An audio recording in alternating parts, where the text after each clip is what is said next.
Bonjour, shalom peuple de Dieu. C'est encore une joie pour nous de nous retrouver aujourd'hui, parce que c'est par la grâce de Dieu que nous avons encore le souffle de vie ce matin. Une fois de plus, nous avons l'honneur de recevoir pour vous un homme de Dieu auquel vous êtes déjà habitués au travers de ce petit écran, qui n'est personne d'autre que le pasteur Christian Ben Boulba, à qui nous disons bonsoir pasteur. Bonsoir. C'est vraiment une joie, une fois de plus, de vous recevoir sur ce plateau. Merci. Comment allez-vous, pasteur? Je vais très bien, toujours par la grâce de Dieu, avec une inquiétude totale concernant les coronavirus. Les virus du corona, je me pose d'énormes questions pour ces virus qui tuent des gens autour de nous. Parce qu'en Afrique, nombreux pensent que c'est une maladie fictive, alors que autour de nous, à l'église, dans la famille, nous perdons énormément des gens. Alors Oui. j'ai dit à Dieu de me protéger, de protéger chacun de ceux qui nous suivent. Oui, Et vous aussi, bien qui nous sûr. protège tous, parce que ceux qui meurent ou celles qui meurent n'ont pas mérité de mourir. Si nous sommes encore en vie, ce n'est que la grâce. Et effectivement, ce n'est que la grâce de Dieu. Et pour nous qui travaillons en milieu hospitalier, nous ne pouvons pas vous dire combien la vie des hommes tient à un fil. Et c'est chaque jour que nous comprenons que c'est une grâce de nous retrouver encore aujourd'hui. Yes. Sans plus tarder, pasteur, aujourd'hui, nous allons aborder un sujet un peu particulier. Ouais. Je ne vous le fais pas dire. Parce que bon nombre de chrétiens disent encore et encore, toujours quand un malheur leur arrive, que c'est le diable qui a permis cela. Que c'est parce que j'ai été attaqué par Satan que cela m'est arrivé.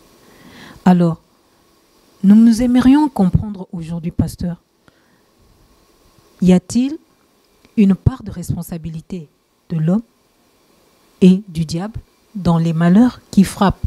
Particulièrement, je m'adresse aux chrétiens. Très bonne question. Le sujet est pertinent. Ce n'est pas un sujet facile à traiter, et je déteste aussi la facilité. Par l'Esprit de Dieu qui va nous aider à pouvoir décortiquer ces sujets. Oui, Nous pensons que les chrétiens seront édifiés. oui, nous le pensons vraiment. Oui, nous n'aimerions pas aborder les sujets qui attirent un grand nombre, mais nous avons besoin d'instruire les vrais enfants de Dieu, parce qu'aujourd'hui, dans l'Église Corps de Christ, beaucoup, nombreux, sont ceux-là qui, lorsque ça ne marche pas dans leur vie, lorsqu'il y a des échecs enregistrés de gauche à droite, les nuits perturbées lorsqu'on dort, et on entend toujours les gens dire c'est Satan. Oui. Satan à gauche, Satan à droite. Aujourd'hui, les chrétiens voient tellement Satan partout.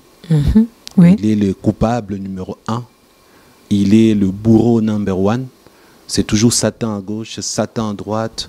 Autant que cela ne déplaise aux vrais serviteurs de Dieu, aujourd'hui, certains hommes de Dieu en ont marre avec ces chrétiens qui voient le démon partout. Mais malheureusement, c'est devenu la mode de vie de certains Africains en tout cas. Les Blancs n'ont pas trop ces problèmes, parce que les chrétiens blancs, il leur arrive de réfléchir un peu plus que certains Africains. Nous, les Africains, vous voyez que je me mets dedans. Nous, les Africains, en tout cas, nous diabolisons un peu tout.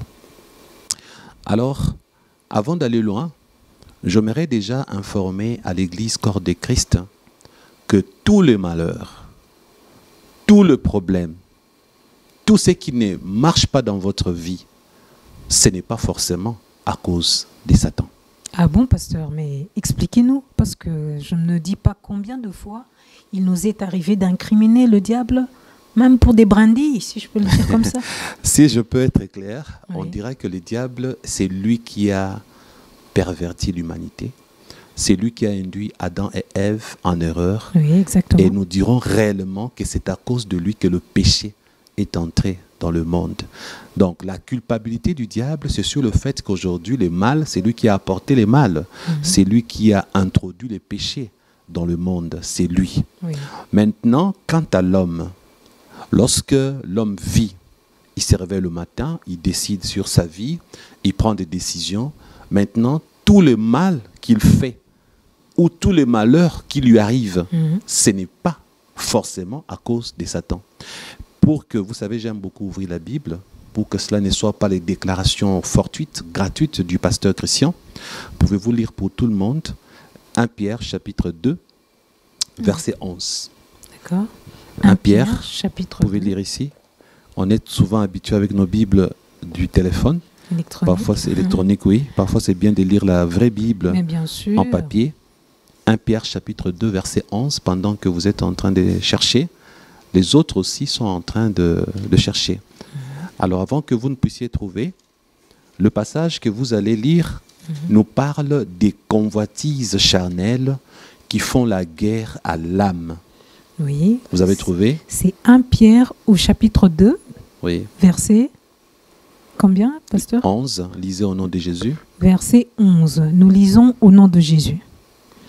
Bien-aimé, je rappelle que ma version, c'est la version Thompson. Lui, c'est Gant Thompson. Voilà. Bien-aimé, je vous exhorte en tant qu'étranger et voyageur à vous abstenir des désirs Dans notre charnels version, on dit pèlerin, donc passager sur terre.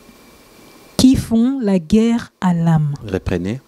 Bien-aimé, je vous exhorte en tant qu'étranger et voyageur à vous abstenir des désirs charnels qui font la guerre à l'âme. Voilà, chez vous, on a dit les désirs charnels. Oui, Dans d'autres versions, les amis verront que dans leur Bible, il est fait mention des convoitises charnelles. Les désirs charnels, le convoitise charnel ou le convoitise de la chair, c'est la même chose. exactement. Donc, l'apôtre Pierre précise que ces désirs charnels, ces convoitises charnelles font une guerre à notre âme. Oui. Maintenant, essayez d'expliciter un peu pour le chrétien si on peut élaborer une liste de convoitises charnelles ou des désirs charnels. Pouvez-vous en trouver quelques-uns? Quelques désirs charnels? Quelques désirs charnels, il y en a plusieurs, comme le désir de manger. Mhm. Ça, c'est un besoin. Est-ce que le désir de manger fait-il la guerre à notre âme? Non, non. C'est un besoin vital, manger. Voilà. Alors, Est-ce que ces non. désirs-là, ça fait la guerre? C'est là où j'aimerais vous apporter une lumière. Oui. Les désirs charnels ou le convoitise. D'ailleurs, quand vous prenez le mot convoitise, c'est... Ah, ce sont ces choses que nous voulons à tout prix avoir, Parce que mais qui ne nous appartiennent pas. Au fond. Voilà, parce que nous convoitons, parce que nous avons vu ça chez notre prochain, et nous Voilà. voulons à tout prix en bénéficier, ou que cela soit notre partage. et parfois, pas seulement que nous avons vu chez notre prochain, bien des fois, la chose existe, mais nous n'en avons pas. Oui, Nous la convoitons, non pas parce que le voisin en a, mais tout simplement parce que nous aimerions l'avoir aussi. oui, Donc, j'aimerais avoir un avion, je ne veux pas l'avoir parce que quelqu'un en a. Je convoite simplement le besoin d'en avoir. Et j'en fais toute une priorité.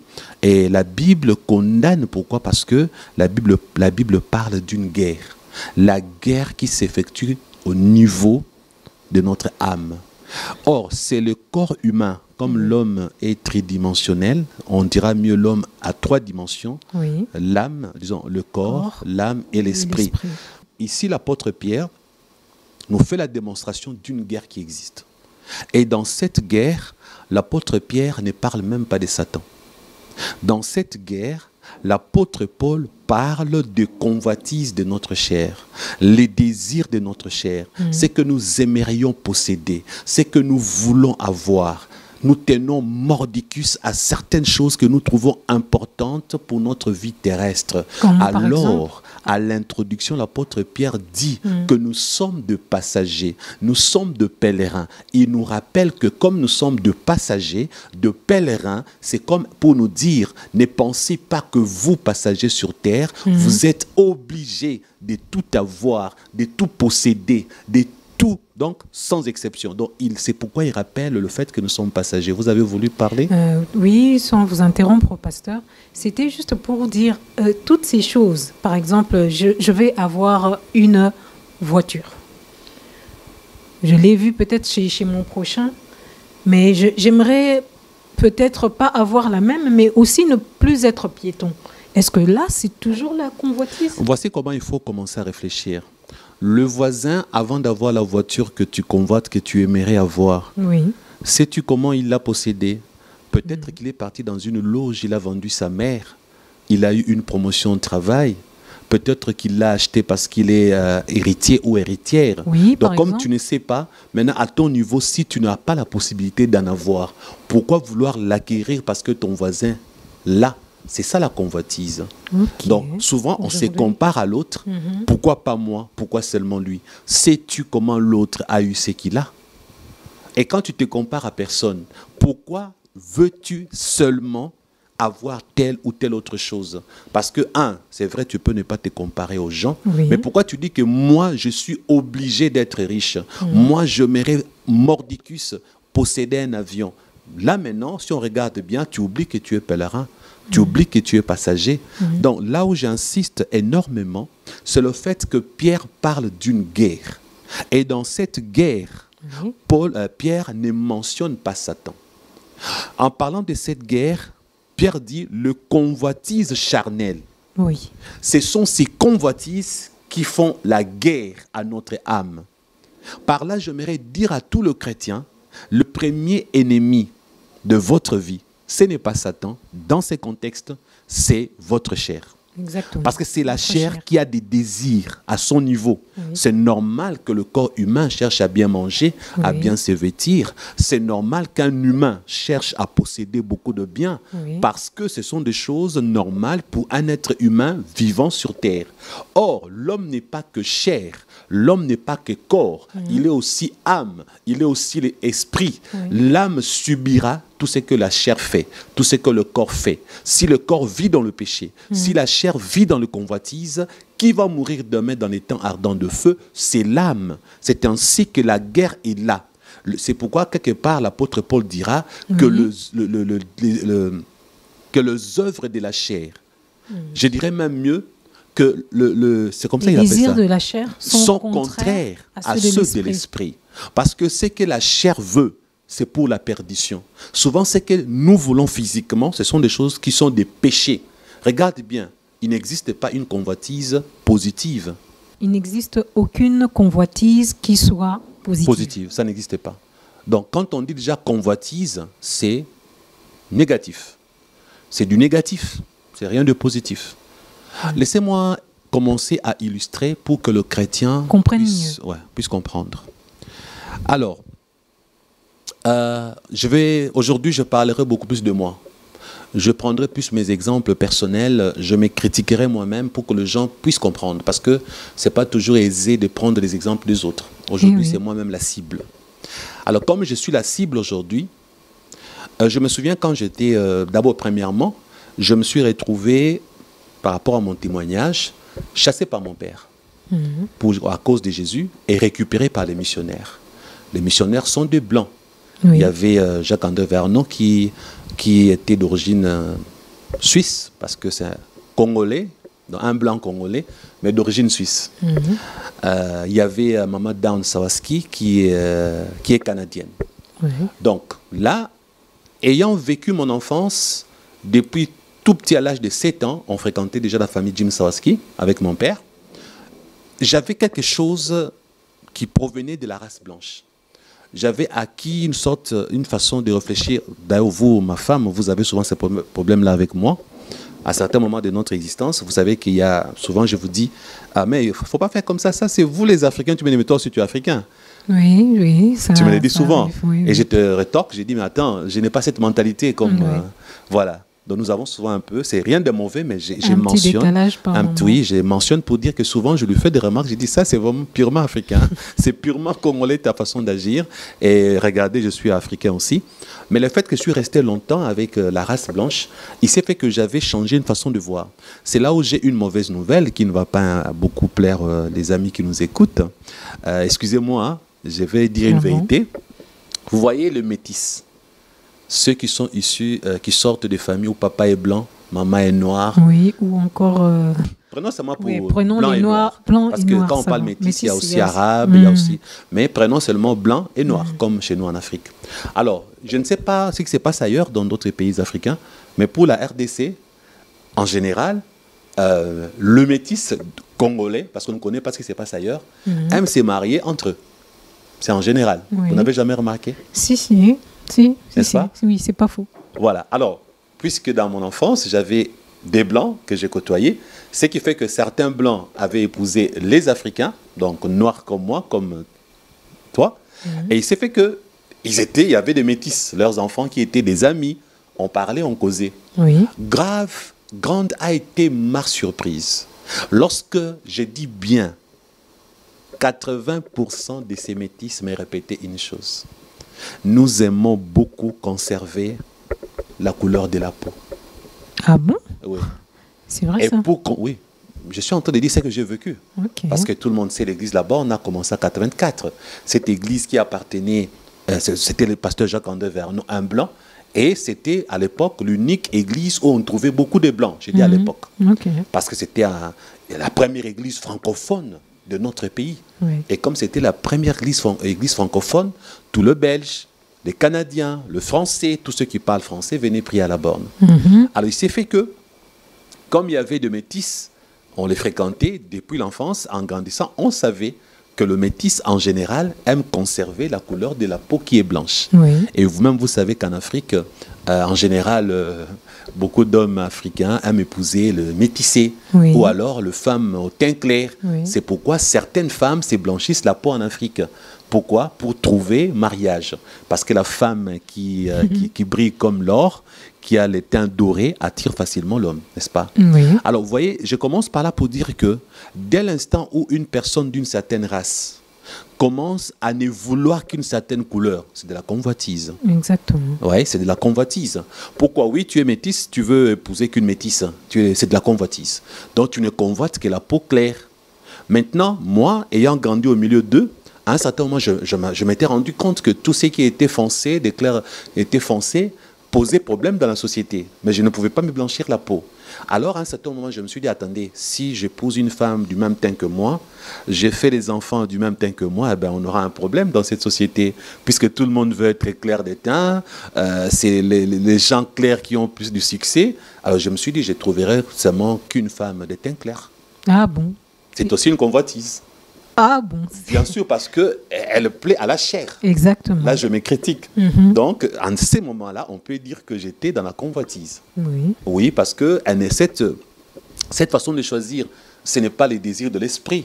Ce n'est pas mon âme qui veut la peau claire. Alors, en ce moment-là, c'est aussi une convoitise. Ah bon? Alors, ce n'est pas encore fini.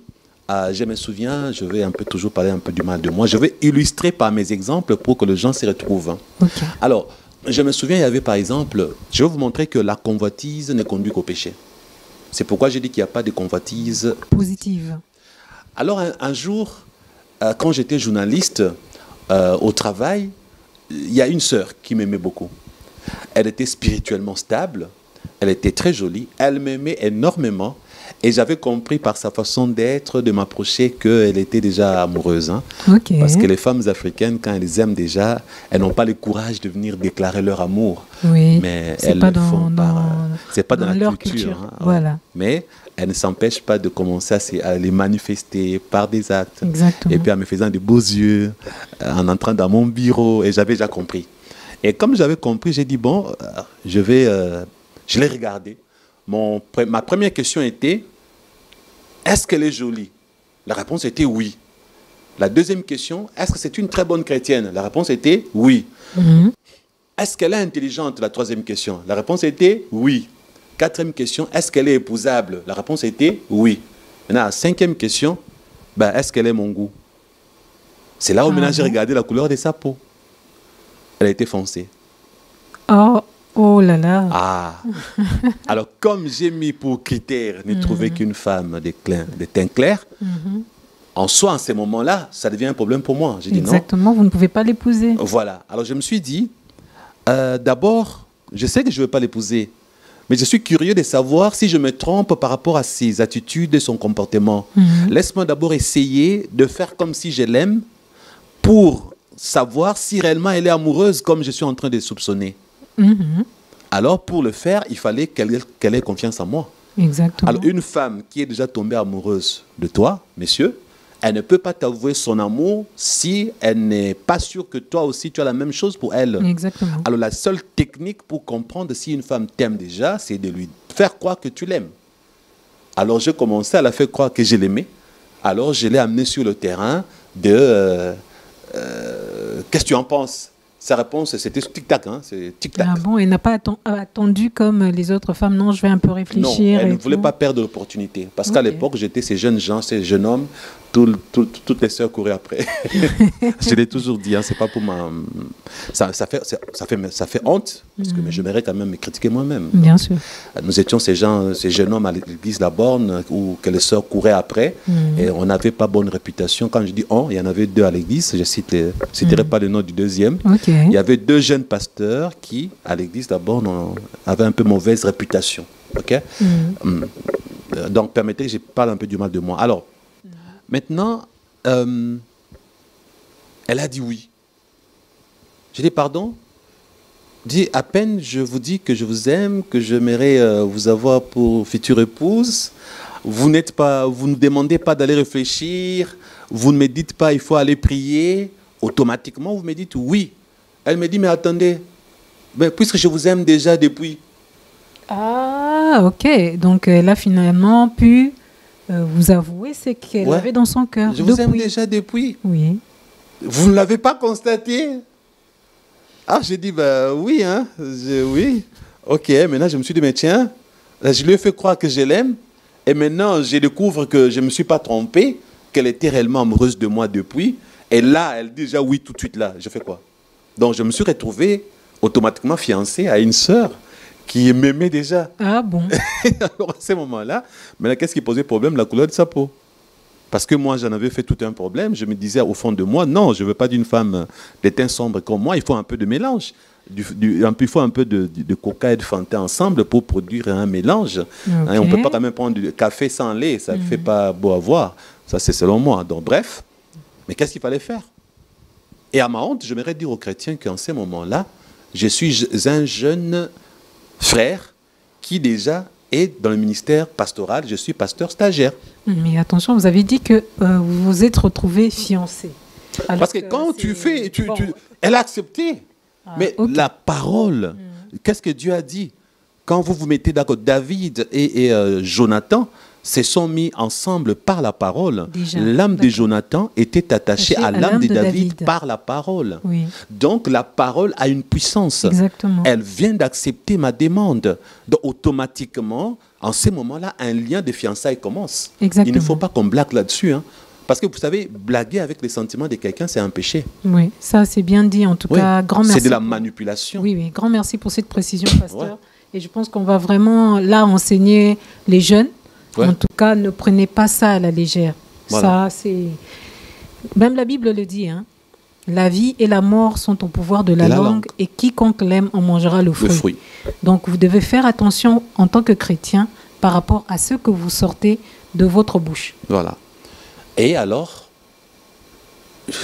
j'étais mal embarqué. Donc, ma convoitise n'a rien produit de bon. Oui. Parce que je ne veux que le teint clair. Mais là, reste comment je commence à faire. Et puis bon, je commençais maintenant à faire semblant. Maintenant, elle voulait me présenter chez elle. Elle voulait me présenter chez son pasteur. C'est dans sa famille. D'ailleurs, elle a dit qu'il fallait que les amis de la radio Parole Éternelle, là où je travaillais, il fallait que les gens sachent. Il fallait en parler aux autres collègues. Mais quoi de plus Et normal? vous savez, vous les femmes, vous exagérez quand vous êtes déjà amoureuse et que l'homme est déjà d'accord. Vous voulez toujours parler, vous parlez vite là. Non, mais quoi de plus normal? Pourquoi non. cacher? Mais c'est ça le problème. Et s'est mis à parler autour. Tout le monde était déjà au courant. Ben, il y en a qui venaient féliciter.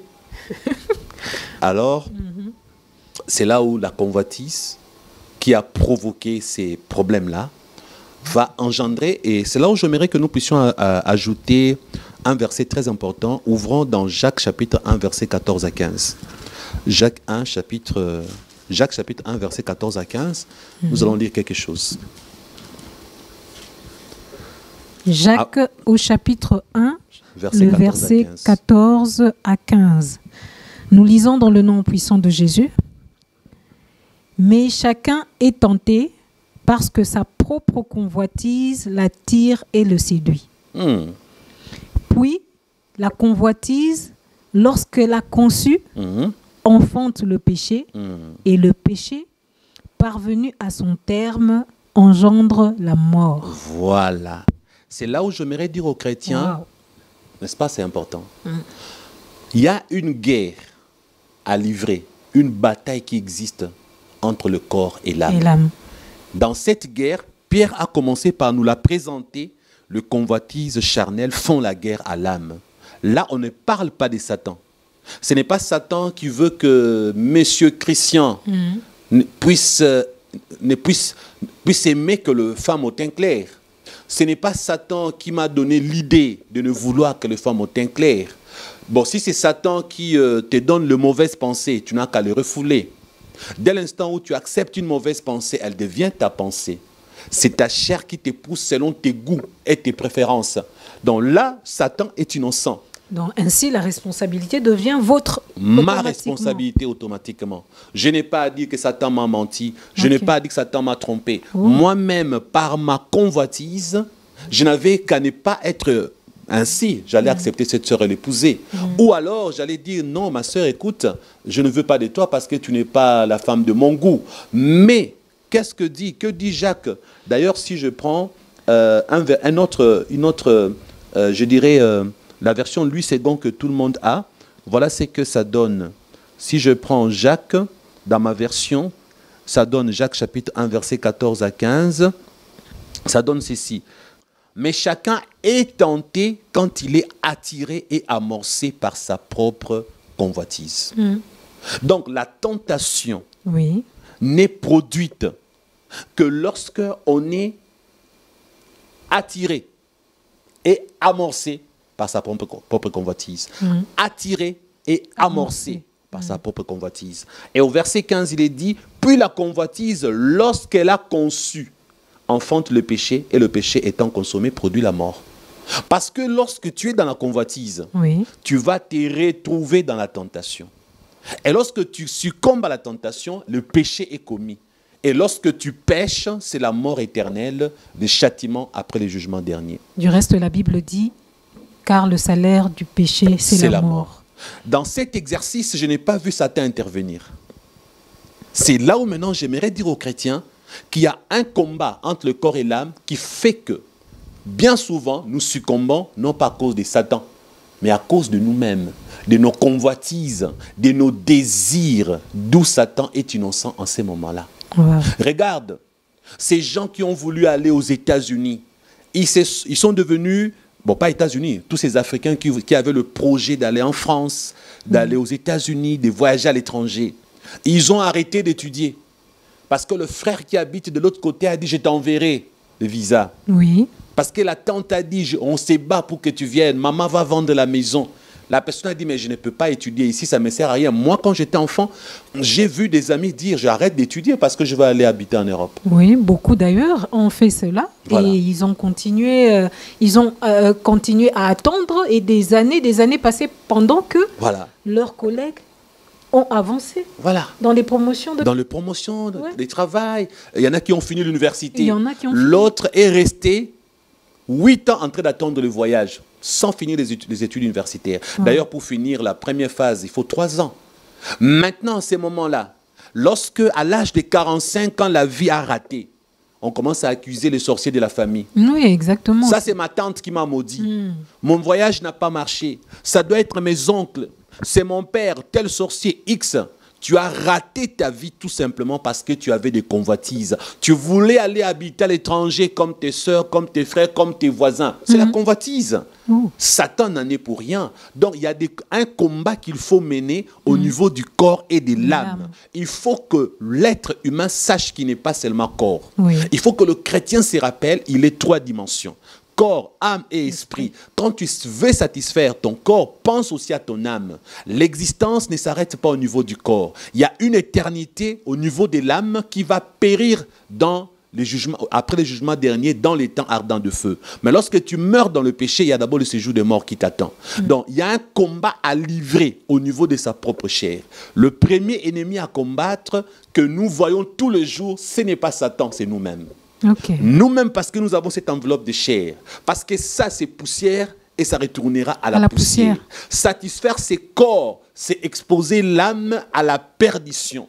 Parce que tout ce que nous faisons, tant que c'est de la chair, tant que c'est de la convoitise, tant que c'est désapprouvé par Dieu, c'est péché. Et toutes ces choses nous condamnent à la perdition. Ok. Donc là, Satan est innocent. Wow. Il ne faut pas toujours se focaliser sur Satan, mais penser à soi-même. Il faut être sincère et honnête envers soi-même. Reconnaître tes erreurs. Comment as-tu vécu? Pourquoi aujourd'hui tu n'as pas de diplôme universitaire? Ma soeur, pourquoi tu ne t'es pas mariée? Tu n'attendais que l'homme riche. J'ai une cousine. Lorsque nous sommes partis enterrer ma tante, nous avons vu son fiancé qui est un beau gars. Bien sûr. Un monsieur courtois. Oui. Qui s'est permis d'acheter à manger à ses futures belles-sœurs, parce qu'il a encore fiancé. Moi, je me disais même que c'est un petit riche. Il donnait de l'argent à gauche et à droite. Mais lorsqu'on a posé la question à ma cousine, mais c'est lui que tu vas épouser, quelle a été sa réponse? Elle a dit non, parce qu'il n'a pas assez d'argent. Écoutez, ma cousine qui dit non. Je ne sais pas si c'est lui que je vais épouser, il n'a pas beaucoup d'argent. Alors que, sans oublier, déjà, elle franchit la trentaine. Elle a dépassé la trentaine. Elle a déjà dépassé l'âge de 30 ans. Et attends, c'est aussi une fille mère, hein, qu'on se le dise. Alors? Elle était svelte, elle avait la bonne taille, elle avait la démarche des parents, elle marchait comme une fée, avec les allures d'une sirène. Mais aujourd'hui, elle ressemble à quoi? À une femme qui a pris un peu de l'âge, avec de rondeur. Oui, elle a pris du poids, je ne sais pas son nom, t'en fais pas. Oui, je sais. Oui. Mais elle oublie qu'elle perd son éclat de la jeunesse. Exactement. Elle veut se faire passer pour une femme très importante, au point de vouloir dire, je veux un homme qui a beaucoup d'argent. C'est la convoitise. Peut-être parce qu'elle a vu des amis qui se marient à des hommes un peu plus riches ou qui ont une vie aisée. Alors, elle se dit, bon, moi aussi, j'aimerais mener ce genre de vie, avoir tout à souhait. Et bon, alors que quand tu as une opportunité comme ça qui se présente devant toi, tu ne la saisis pas et demain, tu cherches les sorciers de la famille. Pour trouver son âge, je te donne l'année de sa naissance. Elle est née à 83. Elle a quel âge? Elle doit avoir 37 ans, sauf imprévu. Sauf si je ne me trompe dans mes calculs. Toi qui pensais qu'elle avait moins de 30 ans, je t'annonce son âge. Elle est née à 83. Mais elle est à la veille de sa quarantaine, donc elle est censée doubler, je dirais même tripler de vigilance. On ne blague pas. Et demain, à l'âge de 45 ans, ça sera le sorcier de la famille. Exactement, non, c'est encore les liens. Les liens familiers. Esprits familiaux. Les liens familiaux, esprits familiers. Parce que Pasteur Christian avait prêché, ça ne peut être que les sorciers de la famille. Ça ne peut être que les liens familiaux, ça ne peut être que les esprits familiers. Il y a...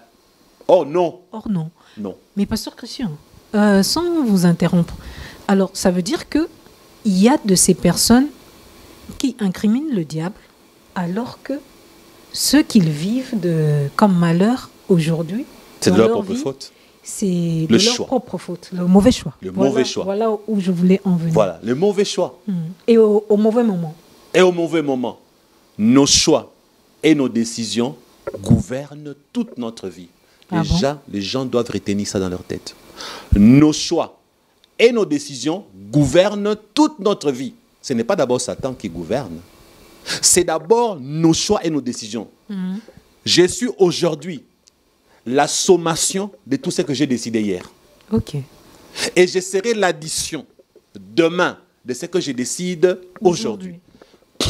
Donc chacun de nous est la sommation de toutes les décisions du passé au présent. Et chacun ne deviendra dans son futur que l'addition de tout ce que la personne décide au présent. Oui. Wow. Et d'ailleurs, la Bible dit, aucune tentation ne nous est survenue qui n'ait été humaine. La Bible dit que la tentation, c'est au niveau de la chair. La tentation spirituelle n'existe pas.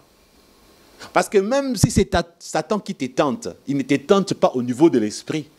Il te tente au niveau de la chair, le corps. Ouais. Aucune tentation ne nous est survenue qui n'ait été humaine. Parce qu'avec la tentation, la Bible dit, Dieu prévoit toujours le moyen pour que nous puissions nous en sortir. C'est là où il y a notre choix. Le moyen, Dieu le prévoit. Comment tu fais pour saisir le moyen que Dieu a prévu pour que tu ne tombes pas dans la tentation. Les moteurs, c'est ta décision. Qu'est-ce que tu décides lorsque tu te découvres que tu es tenté? Qu'est-ce qui se passe au niveau de ta chair lorsque tu es devant la tentation? Si tu succombes, c'est de ta faute. Ce n'est pas la faute de Satan. Le diable est innocent en ces moments-là. Et il ne faut pas commencer à chasser les démons. Il y a des combats spirituels inutiles que beaucoup de gens font aujourd'hui. Non, mais sincèrement. Et même dans les couples, vous avez un problème entre vous, au lieu de le régler, non, vous préférez commencer à chasser l'esprit de dispute. L'esprit de dispute. Non, mais asseyez-vous. Asseyez-vous, parlez, franchement. Donc c'est tellement... Il y a des combats spirituels inutiles là où il y a Satan n'est pas. Même Satan, parfois, il croise les bras, il sourit, il dit, hey, vous pensez que moi, je suis là dedans? Je ne suis même pas là, c'est vous-même. Toi, tu es orgueilleux, toi, tu es orgueilleuse, toi, tu aimes, tu es convoité. Non, mais Satan, parfois, il rit. Hein. Non, mais franchement... Regardez-moi ces humains. Ils me voient partout, là, ils voient mes démons partout, les sorciers partout, pourtant c'est eux-mêmes. Ils lisent pas bien leur Bible, là. C'est ça. Et le comble, c'est un peu quand vous priez comme ça, c'est un peu comme si vous priez battant l'air. Or, ce n'est pas bon pour un enfant de Dieu de prier comme battant l'air. Parce que... Des prières inutiles. Non, c'est pas... Il n'y aura pas d'exaucement. Non. Les problèmes ne finira pas. C'est un qui dit, mais moi je ne comprends pas, 10 ans de mariage, 10 ans de problèmes. Je crois que ça doit être le sorcier, c'est pas les sorciers. Et quand vous priez comme ça, c'est comme si vous gaspillez vos munitions voilà, pour rien. Des jeûnes et des prières gaspillées inutilement. De l'énergie partie inutilement. De l'énergie partie inutilement. Oh là. Comme on dit en lingala, c'est ça. Alors que vous-même, vous vous retrouvez être le sorcier de votre propre vie. Voilà. C'est un peu pour paraphraser comme ça. Voilà. Et d'ailleurs, revenons sur la sœur. Et alors, qu'est-ce qui va se passer? Comment l'histoire est finie? Oui, terminons, revenons. Pas curieuse. Bien sûr, j'aimerais savoir. En tant que femme, il faut être curieuse, non? Qu'est-ce qui s'est passé? Je me suis retrouvée fiancée avec une sœur. Avec une sœur, elle a voulu publier. Alors, c'est là où la Bible a raison. Ah bon? Oui. À quel sujet? Parce que, qu'est-ce que Jacques a dit là? Jacques a dit... Puis la convoitise, lorsqu'elle a conçu, elle enfante le péché. Et le péché arrête d'abord dessus le péché. D'accord. La convoitise, étant consommée, enfante quoi? Les péchés. Oui, donc tu ne peux pas entrer sur le chemin de la convoitise, bien la goûter, la digérer sans péché. Alors maintenant, pour vaincre ma convoitise, je devais m'en sortir par le péché. Alors, oui. Vous savez ce que je fais? Non. Alors j'aurais dû dire ça à quelqu'un d'autre. Toi, tu es là, tu essaies d'écouter. Bon, toi, tu fermes tes oreilles. Je ferme mes oreilles. Toi, tu fermes tes oreilles. Hein? Okay. Tu promets, tu fermes tes oreilles. Ok. Rien entendu.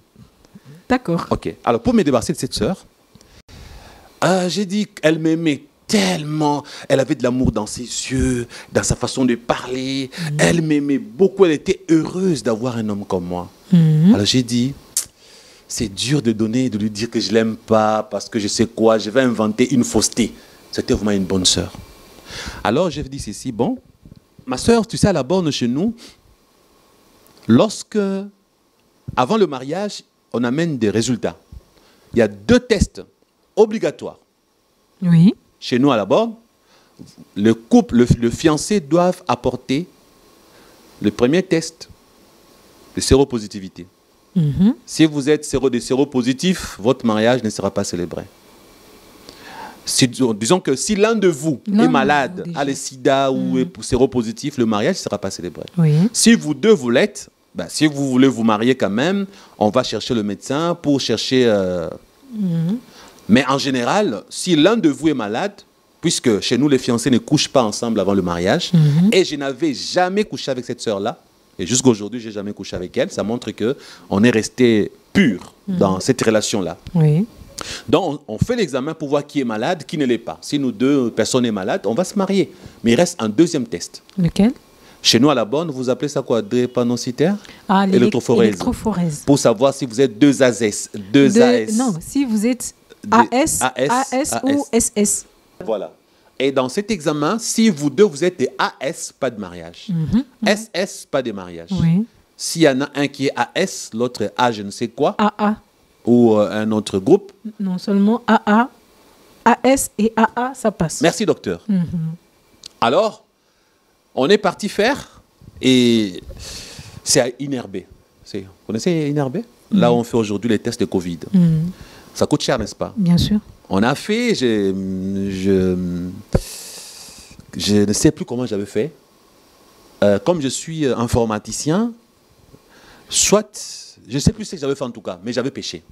Ah bon. J'ai fait quoi? J'ai modifié les vrais résultats.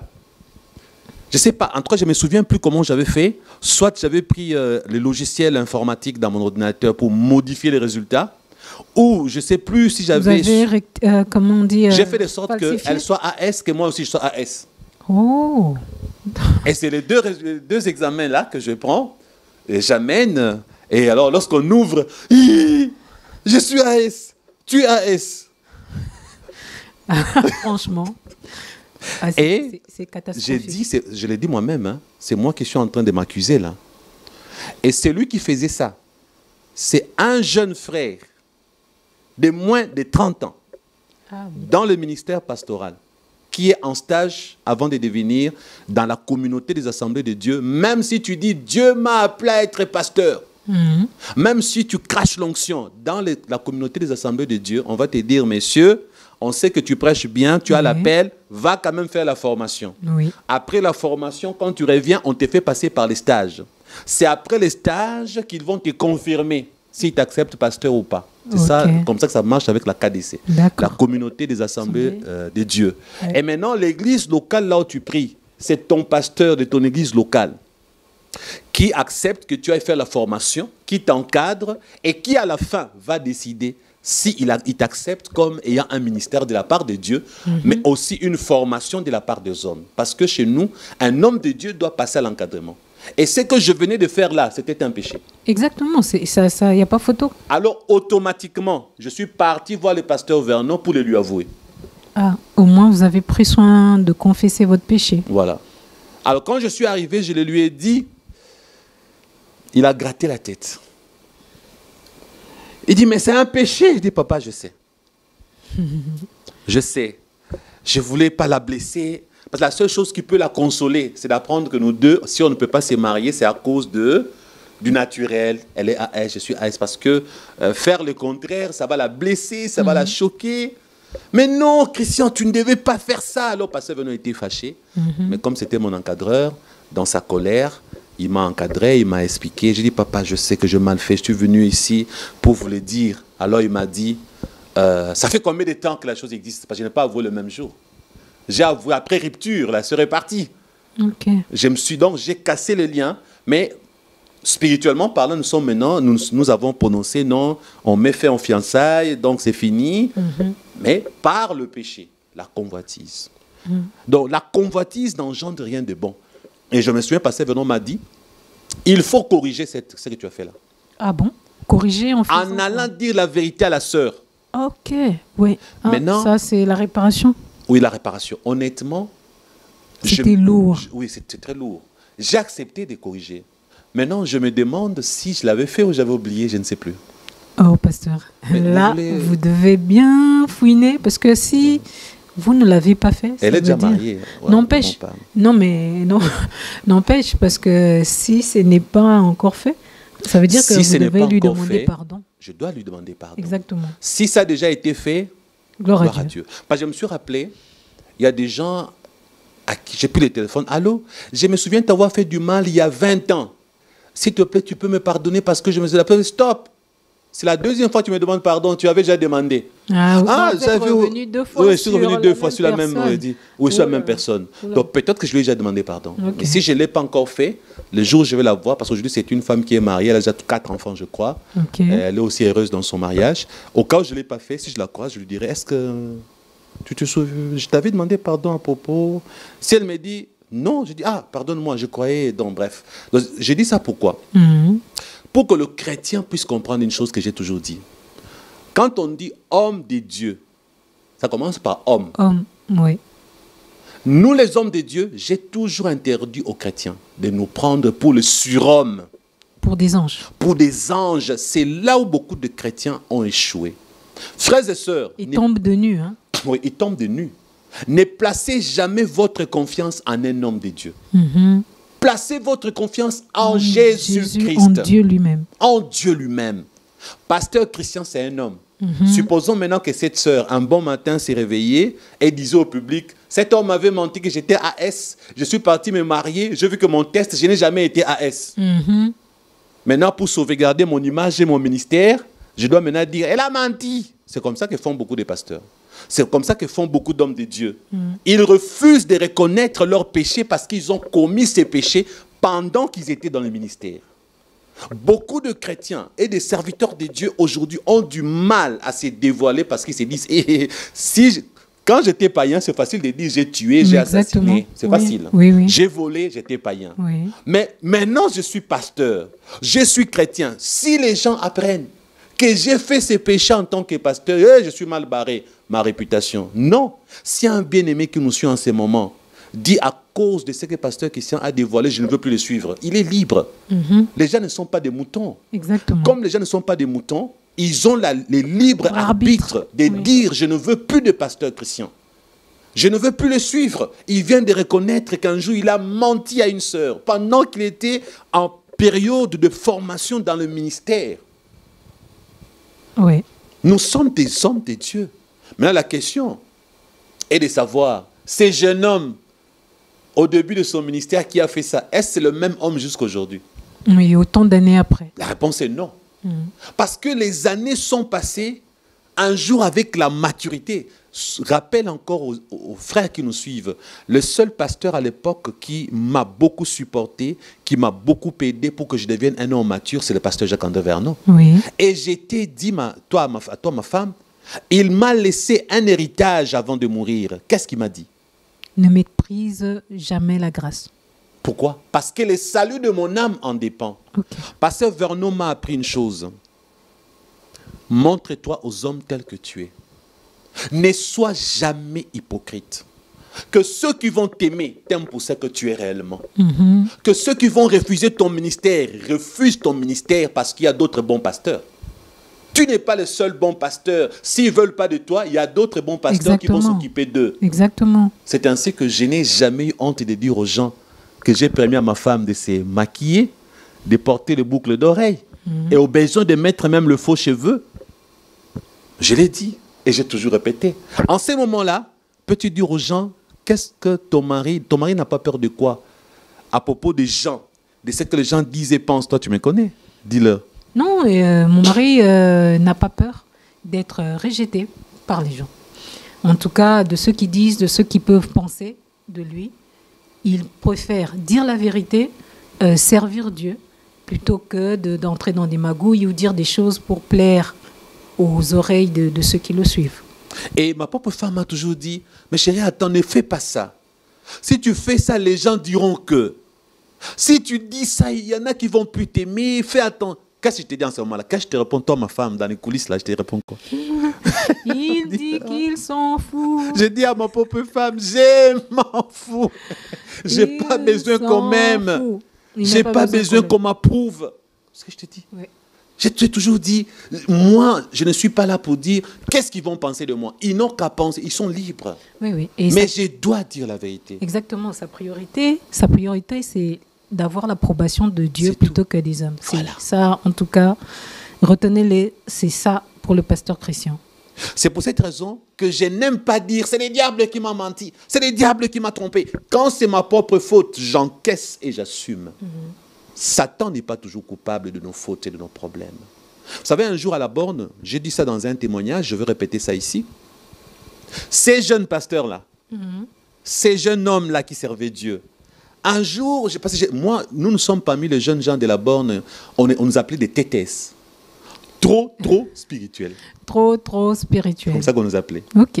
Parce que nous étions chastes, on n'avait pas connu de femmes, on n'avait rien comme péché. Notre jeunesse était une jeunesse de sainteté. Et le pasteur Vernon le savait. Tout le monde à la borne savait parce que depuis, on a commencé l'école des dimanches enfants. Nous étions très spirituels. Un jour à l'église de la borne, les jeunes pasteurs chrétiens D'ailleurs, là, je n'étais pas encore jeune pasteur. J'étais un jeune serviteur de Dieu en formation pour le ministère pastoral. Alors un jour, paf, je tombe dans un péché. Alors ça fait un scandale. Scandale parce qu'on ne dit pas lui. Mais pas lui. Et j'ai toujours dit aux gens, tous les amis pasteurs de l'époque, les aînés, je ne dis pas des aînés, pas ceux de ma génération, les aînés qui étaient avec pasteur Vernon, comme ses assistants, comme les...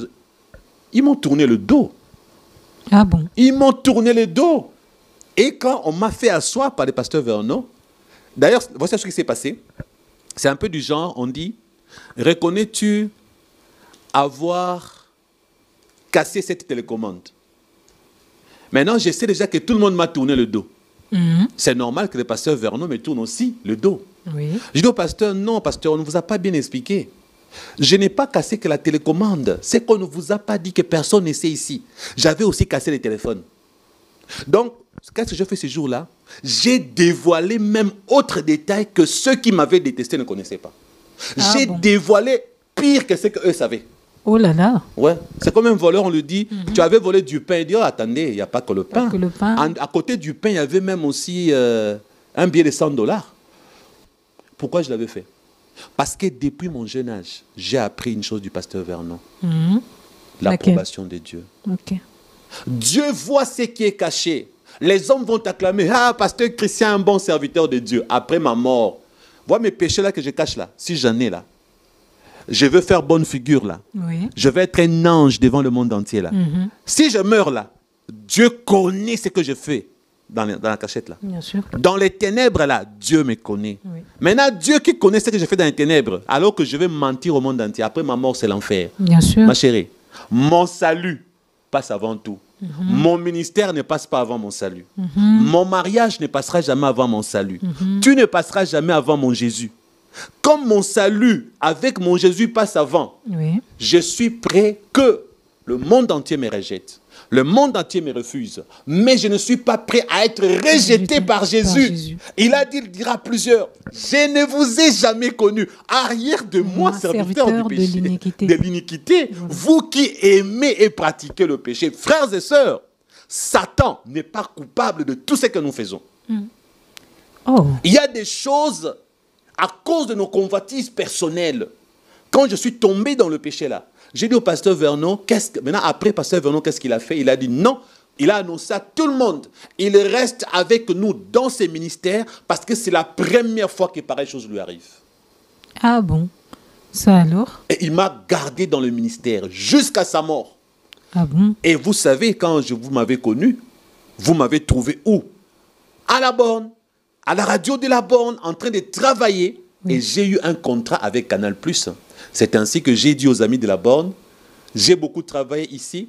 Votre salaire de la borne ne m'a pas permis d'acheter une maison, ne m'a pas permis d'acheter des vivres aisément. Et pasteur Vernon, je lui avais dit, pasteur, le salaire que vous nous donnez à la borne ici n'est pas grand. Il me disait toujours, si tu aimes l'argent, alors pars. Si tu aimes Jésus, reste. Alors je lui ai dit, j'aime Jésus, chaque chose a son temps. Et j'ai dit à mon pasteur Vernon, papa, si un jour Dieu te prend, je te promets qu'après ton départ, je ne resterai pas avec ces salaires. Et qu'est-ce qui s'est passé? Il est mort en 2012. J'ai attendu une année et en 2013, j'ai annoncé aux amis de la radio, je pars. Et c'est la même année que j'ai eu le contrat avec Canal+. Ok. Là où maintenant je suis parti travailler, j'ai pu concrétiser mes rêves d'être propriétaire d'une maison avant l'âge de 40 ans, par exemple. Donc, je suis parti pour travailler. Et après, j'ai dit, je serai pasteur missionnaire. Je vais plus m'occuper du ministère international que du ministère national. Mais malgré ça, aujourd'hui, je travaille dans une église que toi, tu connais. Exactement. L'église, quel nom? Église sous la tente. Dans quelle commune? Dans la commune de la Gombe. Qui est pasteur principal? Le pasteur Liliane Vernon. La fille de qui? La fille du pasteur Jacques-André Vernon. Maintenant, quand je l'ai dit dans le monde entier, ceux qui sont contre le ministère de la femme, pasteur Christian a osé dire qu'il travaille dans une église avec une femme. Ils vont me détester, non? Bien sûr. On ne va pas suivre ses enseignements. Oh, cet homme-là, il continue à approuver le ministère de la femme qui prêche. Et lui-même évolue dans une église d'une femme. Mais je leur dis la vérité, s'ils ne sont pas d'accord, ils n'ont qu'à me zapper, non? Ils n'ont qu'à ne pas suivre mes émissions, mes enseignements et à se désabonner de ma chaîne. j'accorde aux gens toujours la liberté. Ah bon? Je ne cherche pas le nombre de vues, la célébrité, parce que ces choses-là, c'est de la convoitise, ma chérie. Ah bon? Vouloir faire l'approbation du monde entier, vouloir être aimé en montrant une facette fausse, c'est être hypocrite. C'est le chemin de l'enfer. Mon âme n'a pas de prix. Jésus a payé le prix fort pour mon âme. Amen. Et qu'est-ce que j'ai enseigné à ma propre femme que tu es? Qu'est-ce que je t'ai enseigné à propos d'un homme de Dieu? Dis-leur. Il m'a enseigné que la première âme qu'il doit sauver, c'est son âme. Voilà. Même pas la mienne, c'est son âme. Voilà. Et même pas la vôtre, c'est voilà. son âme. Et pour sauver mon âme, je dois obéir à mon Créateur. Exactement. Il y a beaucoup de dieux. Il y en a qui prient un Dieu, leur Dieu. Il y a des gens qui prient le Dieu Maman, d'autres prient le Dieu Bouddha, d'autres prient le Dieu, ils sont nombreux, non? Exactement. Shiva, Parashurama. Il y en a qui prient Brahma. Il y en a qui prient Vishnu. Il y a tellement de dieux et de religions. Donc, c'est lui qui pense que pasteur Christian n'est pas un homme bon parce que lui, il croit au ministère de la femme qui prêche. Et il pense à la Bible, il est contre moi. Mais qu'est-ce que j'ai toujours regardé même dans notre forum WhatsApp, j'ai toujours dit aux gens, j'ai besoin de la qualité et non de la quantité. Et non de la quantité. Parce que je suis le pasteur de la minorité céleste. Dieu n'a la majorité qu'au ciel. Exactement, avec les anges. Avec les anges. Satan n'a pris qu'un tiers de myriades d'anges. Oui. Dieu est resté avec 2 tiers. Mais parmi les humains, depuis que le monde est monde, Dieu n'a jamais la majorité. Jésus lui-même, il a nourri plus de 10 000 personnes. Il a nourri sans compter les femmes et les enfants. Mais il s'est retrouvé seul avec 12. Il leur pose la question, mais vous aussi, vous n'êtes pas partis? Vous voyez? Oui. Il n'a pas eu la majorité. Jusqu'à sa mort, Jésus était sans la majorité. Et pasteur Vernon nous l'a appris, nous tous, de la borne, les hommes de Dieu de la borne, il nous disait, si vous êtes adulés par la foule, vous êtes aimés de la foule, parce que vous cachez vos faiblesses, c'est le culte de la personnalité que vous êtes en train de transmettre aux brebis de Dieu. Ah bon? Oui, parce que regardez dans la Bible, on a mentionné les péchés de David.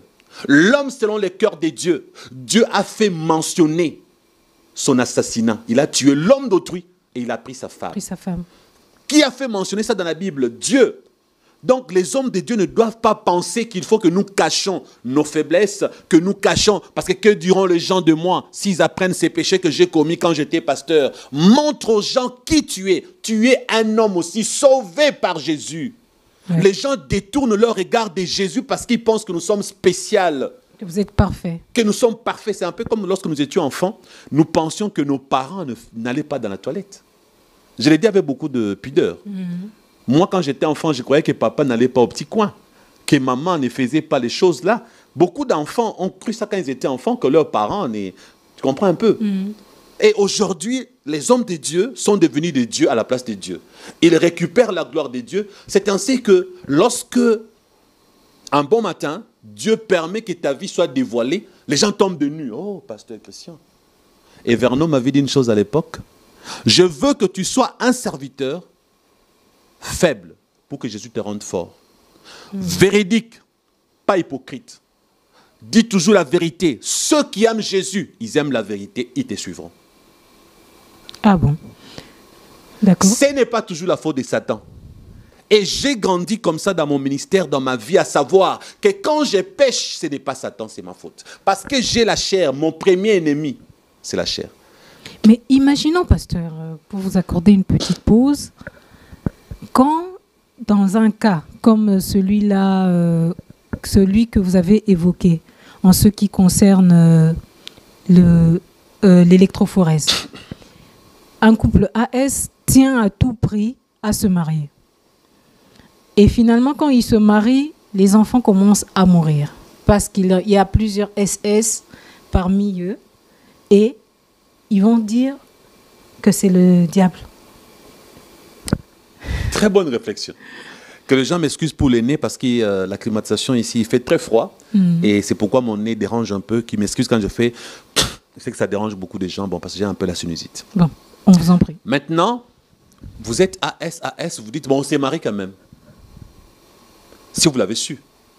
Et après, les enfants naissent maladifs, de SS. Ce ne sera pas Satan. Vos décisions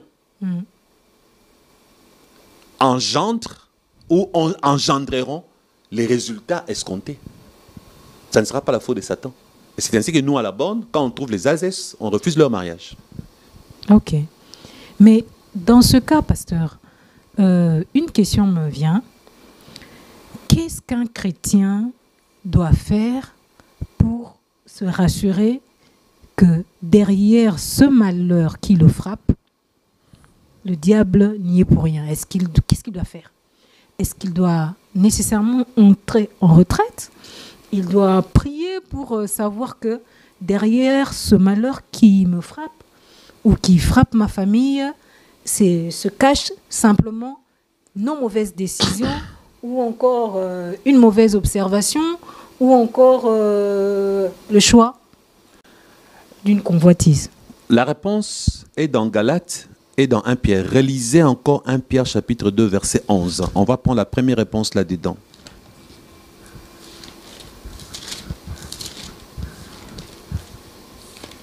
Pierre. Chapitre 2 verset 11.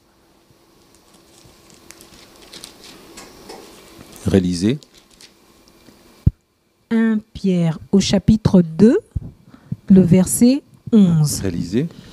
Nous lisons au nom de Jésus. Bien-aimés, je vous exhorte en tant qu'étrangers et voyageurs à vous abstenir des désirs charnels Ou des convoitises charnelles selon les versions.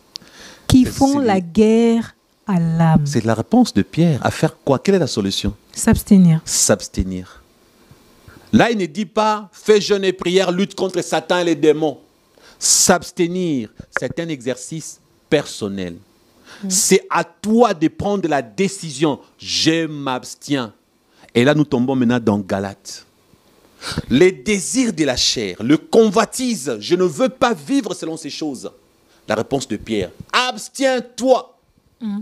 Prends des décisions pour l'esprit. Marche selon les désirs de l'esprit. Pasteur Christian, entre ton honneur, ta personnalité et ta vie éternelle, qu'est-ce qui passe en premier? La vie éternelle. Si c'est la vie éternelle, je n'ai pas à être hypocrite. Ça doit être un choix. Alors, toi, ma femme, on a souvent parlé en privé. Supposons qu'aujourd'hui, un bon matin, quelqu'un sort avec des preuves. Pasteur Christian, un voleur. Pasteur Christian, un assassin. Pasteur Christian, ceci, c'est là. La personne sort de preuves. Et ces choses-là sont vraies. En privé, je vous ai toujours dit comment je réagirais.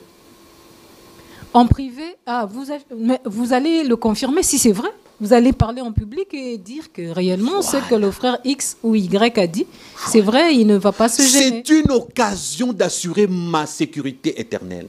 C'est une occasion de vivre éternellement à côté de Jésus. Même parce si que, regarde, les autres vous rejetteront. Mais bien sûr, j'ai dit que la première âme à sauver, c'est la mienne. Je ne peux pas commencer à penser qu'est-ce que les gens diront de moi. Je dois me poser la question, où ira mon âme après ma mort si je mens? Donc, moi, je suis l'homme le plus heureux parce que jusqu'aujourd'hui, je suis le premier critiqueur, si je peux dire ça comme ça, de moi-même. Je me critique moi-même. Je me juge toujours moi-même parce que je me dis, si quelqu'un me tend une perche de me confesser, j'ai sauté l'occasion. J'ai sauté l'occasion. Regardez ce que vous, ma pauvre femme, je vous ai dit un jour, à l'époque où vous et moi, on s'est retrouvés financièrement faibles. Je vous ai dit que si jamais je dois mourir, je vous ai avoué une chose, ne me laissez pas mourir avec ceci parce que je risque d'aller en enfer. C'était quoi? Les dettes. Merci. Il en a horreur. J'ai horreur des dettes. Il en a vraiment horreur. Voilà. Alors.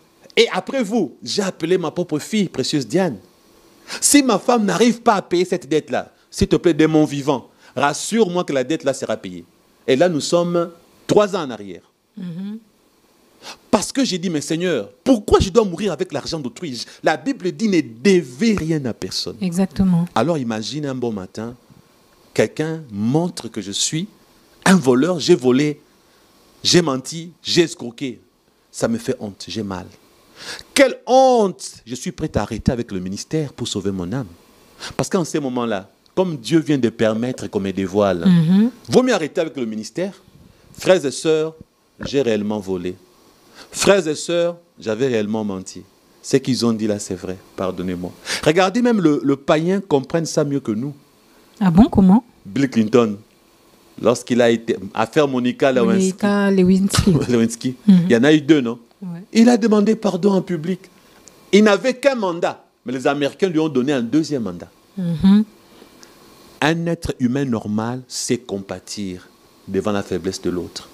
Parce que Jésus a dit que celui qui n'a jamais péché jette la première pierre. La première pierre, oui. Ce qui veut dire que si quelqu'un me dénonce aujourd'hui, moi je vais saisir comme une opportunité. Je saisirai la chose comme une opportunité de sauver mon âme. Parce que qu'est-ce que Satan fait? Nous les hommes de Dieu, on nous a toujours dit, soyez des livres ouverts.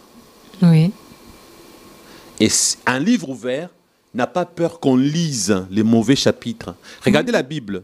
On tombe sur David en train de tuer un homme d'autrui et de prendre sa femme. N'est-ce pas? Oui. Dieu a caché ça? Non, on l'a mis et nous tous, nous l'avons lu, des générations après. Beaucoup de choses qui nous arrivent, ce n'est pas la faute de Satan. Regardez si nous lisons dans Galates. Galates, Oui. pour répondre à votre question, prenons maintenant Galates chapitre 5, à partir du verset 17. Galates 5, commençons, Galates 5, verset 16. Commençons au verset 16. Pour ceux qui sont en train de chercher, Galates, c'est dans le Nouveau Testament, parce que certains pensent que c'est dans l'Ancien. Donc Galates chapitre 5, commençons par le verset 16. Cette fois-ci, c'est moi qui vais lire.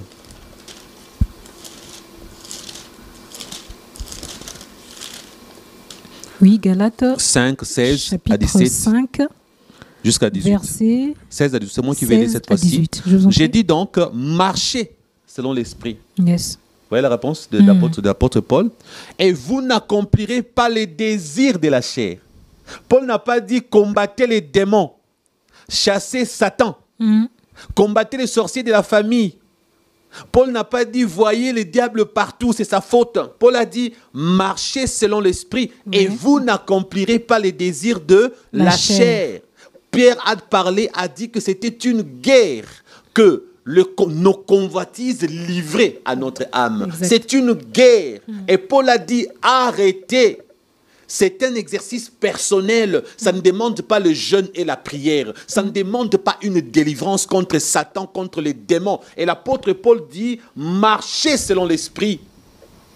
Et vous n'accomplirez pas les désirs de la chair. Et au verset 17, Paul dit, car la chair a des désirs contraires à ceux de l'esprit, Oui. et l'esprit en a des contraires à ceux de la chair. Ils sont opposés entre eux, afin que vous n'effaciez point ce que vous voudriez. Un chrétien ne doit jamais vivre en faisant ce qu'il veut.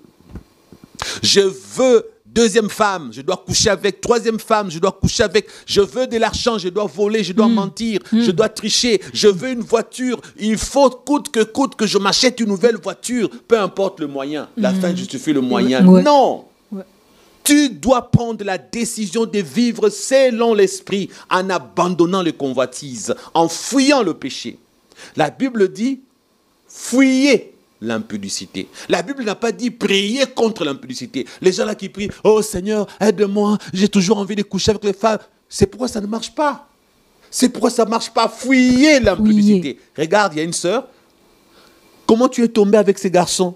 Pasteur, je ne sais pas ce qui m'a pris. Moi, ça m'intéresse souvent. Je dis souvent, s'il vous plaît, moi, j'aimerais les parcours. Dites-moi comment vous êtes arrivé ces jours-là à être sur le même lit et à consommer l'acte. Bon, pasteur, la vérité est qu'il m'avait invité chez lui. Oui. Première étape, il t'invite chez lui. Est-ce que tu savais qu'il habitait seul? Oui, pasteur, je le savais. Mais cela ne veut pas dire que je savais qu'il voulait coucher avec moi. Tu es naïf, non? Oui. 1, tu arrives chez un homme qui habite seul. De 2, vous étiez où? Bon, au début, on était au jardin. Après, il m'a dit, il aimerait qu'on soit sur la véranda. Après, le jardin, c'est la véranda. Après, il m'a dit, non, c'est mieux qu'on entre au salon. Après, après, il a dit, il aimerait qu'on passe un moment ensemble. On ne va rien faire, on va seulement s'embrasser. Oh. Et nous avons commencé à nous embrasser au salon. Et après, il a dit, les gens vont nous attraper, qu'on aille dans la chambre pour être à l'aise. Après, je suis allé dans la chambre et il a commencé à me proposer. J'ai refusé. Il m'a touché partout, partout. Et mon corps a bougé. Et puis, je ne sais plus qu'est-ce qui s'est passé. Et on a fait. Est-ce que cette femme a fui l'impudicité? Non, elle n'a pas fui. Est-ce qu'il fallait chasser les démons? Non, elle n'avait pas Fuyez l'impudicité. Il y a un homme dans la Bible qui avait fui. Comment il s'appelle? Joseph. Il a fui. Face avec quoi? À la femme de Potiphar. Avec ses jambes. Avec ses jambes. Quand on dit fuis, tu es intelligent. Tu ne peux pas aller au rendez-vous avec un homme dans un endroit isolé sans t'attendre à ce qu'il y ait des choses. Vraiment. Fuyez, c'est une décision. C'est à toi de décider. Ce n'est pas Satan parce que tu es tombé dans la fornication. Ce n'est pas toujours Satan. Oui, bien des fois, il y a des gens qui sont possédés. Il y a des attaques familiales. Il y a des démons.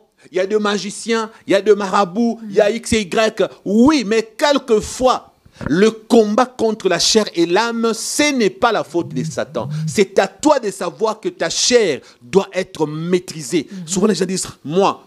Regardez dans moi, qu'est-ce qu'il y a? Il y a M-O-I. M comme mauvais, O comme orgueilleux, I comme insensé. M comme mauvais, O comme orgueilleux, I comme insensé. Moi, la chair, moi là, c'est ça la chair. Moi, je suis mauvais. Donc dis-toi que tu es mauvais, toi en tant qu'être humain. Oh, dis-toi que tu es orgueilleux ou orgueilleuse en tant que personne. Insensé, parce que regardez, qui n'est pas insensé? Parce que certains péchés que nous faisons, nous les humains, à un moment, si on regarde bien, on est des fous, on est insensé. Non, mais c'est vrai. Vous verrez un homme, on l'appelle son excellence. Mais là, on l'attrape avec une jeune fille de 15 ans, quelque part là-bas. Est-ce qu'il est normal? C'est un acte insensé. Oui. Quelqu'un qui est diplômé, il a étudié à Harvard là-bas, ou à Oxford, je ne sais pas où il a étudié. C'est vraiment un intello. Mais un marabout lui a dit, dénude-toi, va coucher avec une folle. Et il le fait. Insensé.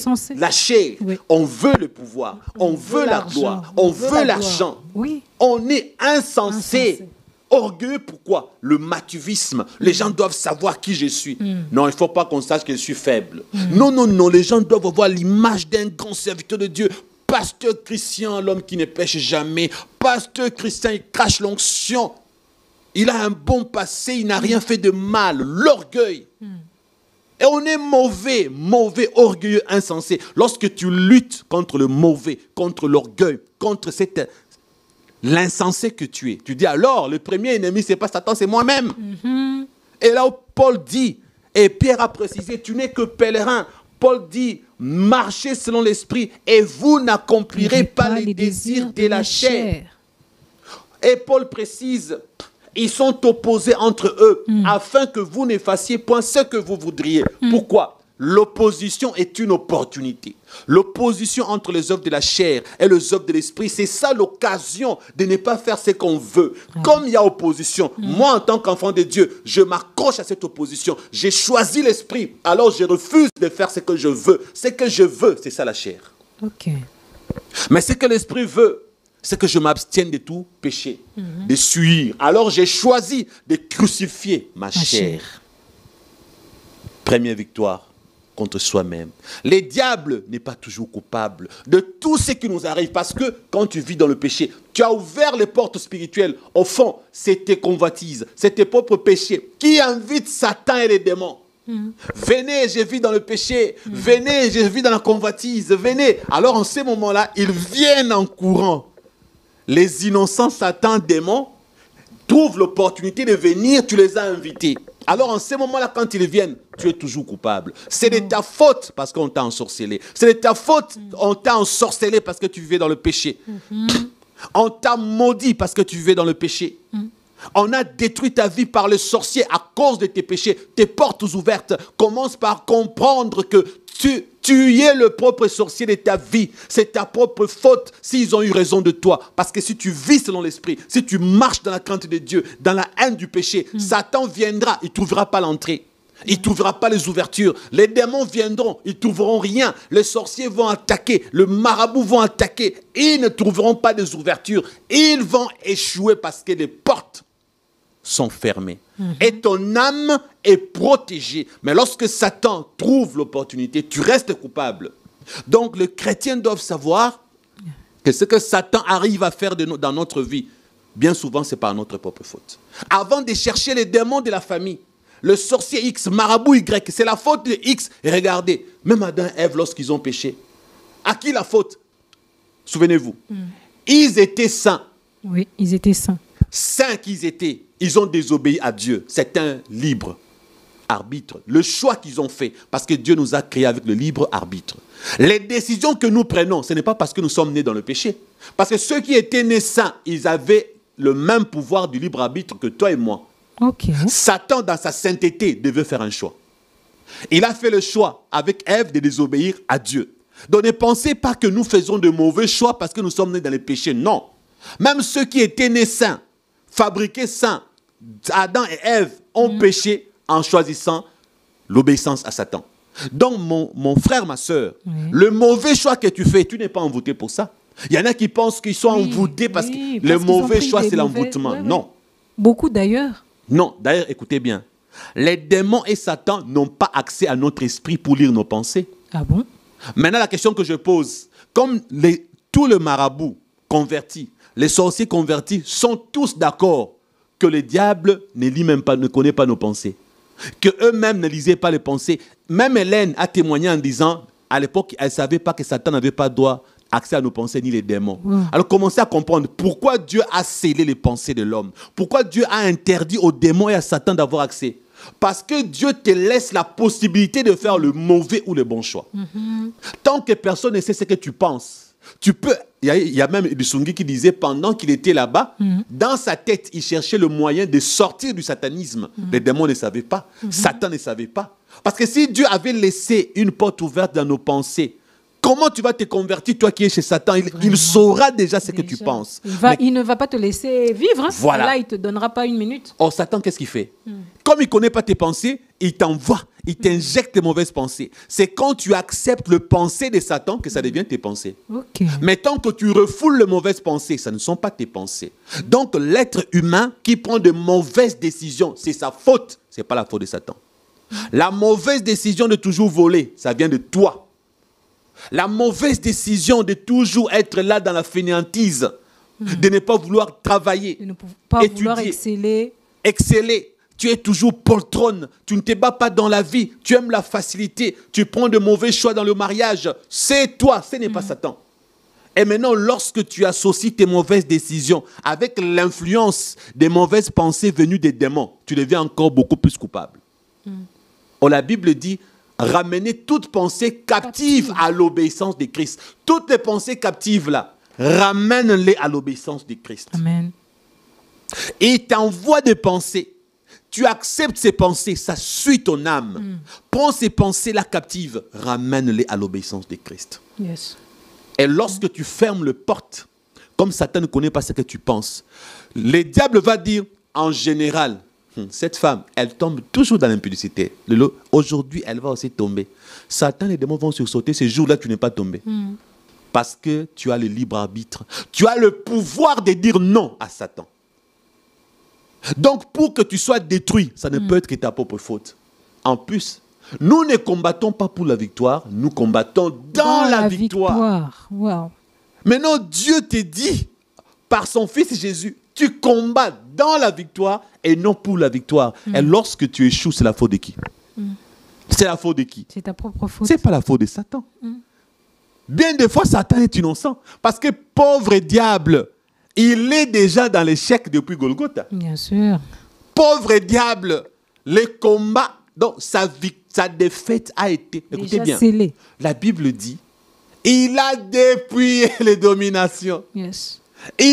Écoute, en les livrant, donc, il les a livrés en spectacle. Les gens n'ont jamais compris. C'était devant le diable lui-même, avec son royaume, devant Dieu et son royaume, là dans le spirituel. Et Dieu, ainsi que son royaume, et Satan et son royaume, c'était en public que Satan a été vaincu avec toute son armée. Il les a livrés en spectacle. Ce sont les défaitistes. Satan, c'est un homme, Satan, c'est un ange déchu qui vit dans la défaite. Il respire l'échec. Il transpire la défaite. Maintenant, la victoire que Satan a sur toi, c'est toi qui lui donnes l'accès. C'est toi qui lui donnes la possibilité de te détruire. Et il est innocent dans ta défaite. C'est toi qui es coupable de lui donner accès. Dans tes pensées et autres. Mais vous savez, sincèrement, pasteur, quand je vous entends parler, je me dis combien on peut témoigner l'amour de Dieu dans nos vies quand il a créé des limites Yes. à Satan, le diable, Yes. de ne pas accéder dans nos pensées. Vous imaginez un peu la catastrophe? Wow. Le degré de la catastrophe qu'il y avait, qu'il y aurait S'il eu, connaissait s'il tout ce connaissait que tu tout penses. ce que je pense. Waouh! Tu n'auras même pas le temps de le vaincre parce qu'il Même saura pas. que tu prévois prier dans 2 minutes. Vraiment. Il va chercher une solution. Il va t'empêcher de prier dans 2 minutes. Mais Dieu nous a Yes. gardés. Vous savez, nous avons Dieu est été... amour. Satan ne connaît pas ce que pense Dieu. Mm. Satan ne sait pas ce que Dieu cherche à faire. Alors, comme nous sommes créés à l'image de Dieu, Dieu nous a fait garder cette divinité humaine. Moi, j'appelle ça la divinité humaine. Comme Dieu, Satan n'a pas accès là. Mm. Et c'est ça notre force. Yes. J'aime le français qui dit tout est là, dans le mental. Vous voyez les sportifs qui disent non, j'ai gagné parce que tout était là. Dans le mental. Ouais, La ouais. technique, ça vient de là. La détermination, ça vient de là. Lorsque tu veux quelque chose, tu te bats pour la chose, ça vient de là. Yes. Là, le mental. Et j'aime la suite de ce verset. Oui. Galates 5, 18. Si vous êtes conduits par l'Esprit, vous n'êtes point sous la loi. Or, les œuvres de la chair sont manifestes. Paul s'est permis de faire une liste des œuvres de la chair. Et Paul cite au verset 19. Or, les œuvres de la chair sont manifestes. Oui. Ce sont l'impudicité, l'impureté, la dissolution, l'idolâtrie, la magie, les inimitiés, les querelles, les jalousies, les animosités, les disputes, les divisions, le secte, l'envie, l'ivrognerie, les excès des tables et les choses semblables. Je vous dis d'avance, comme je l'ai déjà dit, que ceux qui commettent de telles choses n'hériteront point le royaume de Dieu. Alléluia. Amen. On n'a pas dit celui qui sera combattu par Satan n'héritera pas le royaume de Dieu. On n'a pas dit celui qui sera combattu par les démons n'hériteront pas le royaume de Dieu. Paul montre la liste de nos convoitises, les œuvres de la chair qui vont nous empêcher, qui interdiront à beaucoup de gens d'être sauvés. Wow. Satan n'est pas mis à l'avant-plan. La perdition d'une âme, ce n'est pas à cause de Satan. La perdition d'une âme pour la perdition, donc l'éternité à côté du diable ou dans les temps ardents de feu, ça sera à cause de nous. Ça ne sera pas à cause de Satan. De notre propre chair. Ça sera à cause de notre propre chair que nous serons perdus. Ça ne sera pas à cause des démons, à cause de marabouts, à cause des sorciers. Les combats spirituels que tu livres contre Satan ne te sauveront pas. La délivrance pour la vie éternelle, c'est l'obéissance à la parole de Dieu. C'est l'abandon du péché. Amen. C'est combattre les œuvres de la chair. Amen. C'est ça qui donne l'accès au royaume des cieux. Lorsque tu renonces aux convoitises de la chair, aux œuvres de la chair, là, tu as la clé que Jésus te donne. Parce que là, tu fais la volonté de Dieu en fouillant les œuvres de la chair. C'est ça, la victoire. C'est pourquoi vous remarquez, il y a des chrétiens... Vous savez que c'est cette sœur-là du quartier. Vous l'avez vue tomber dans le péché de l'impudicité. Vous connaissez une fois, elle avait volé. Oui. Mais vous regardez sa vie spirituelle, elle est bénie, mais vous ne l'êtes pas. Vous savez pourquoi? Non. Parce que quand elle tombe dans le péché, elle demande pardon à Dieu. Après, elle lutte contre ces péchés-là. Il y a des chrétiens qui ont des péchés qui arrivent occasionnellement et par saison. Mais il y a d'autres chrétiens qui ne vivent que dans le même péché. Exemple. Si une sœur est tombée dans l'impudicité aujourd'hui, c'était la première fois. Dès qu'elle demande pardon, elle ne reviendra plus là-dessus. Demain, elle tombe dans le péché de vol, c'est un nouveau péché. Oui. Après demain, c'est l'orgueil, c'est un nouveau péché. C'est une sœur plus victorieuse que celle qui ne fait que le même péché chaque fois. Ok, hein. C'est bien explicité parce que... Vous avez compris? Oui, oui. Donc, en ces moments-là, lorsqu'on lutte contre le péché, on commettra beaucoup plus de nouveaux péchés que recommettre les anciens péchés. Et c'est ainsi que la Bible dit, si nous péchons, nous avons un avocat auprès du Père. Yes. Mais lorsque nous pratiquons le péché, selon 1 Jean 3, 8 à 10, nous appartenons à Satan. Parce que pratiquer inclut la volonté, c'est la désobéissance et la rébellion vis-à-vis de Dieu.